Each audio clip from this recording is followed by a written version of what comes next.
دزدیده شدن مغز انیشتین. بعد از مرگ انیشتین در سال 1955 انتظار میرفت مغزش هم با بقیه بدنش دفن بشه، اما نه، چون دکتری به اسم توماس هاروی تصمیم گرفت کار عجیبی انجام بده. هاروی مغز انیشتین را برداشت و بدون اجازه خانواده‌اش، میدونی چرا این کار کرد؟ چون فکر میکرد مغز نابغه باید خاص باشه و یه چیزی تغییر کرده باشه توش.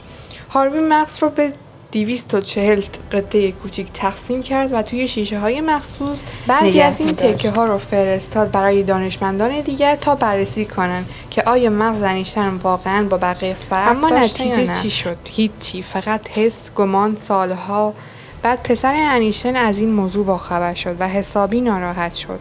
مغز یک نابغه به اسم علم قاچ قاچ شد، ولی هنوز معلوم نیست که واقعا مغز انیشتین فرق خاصی داشت یا نه.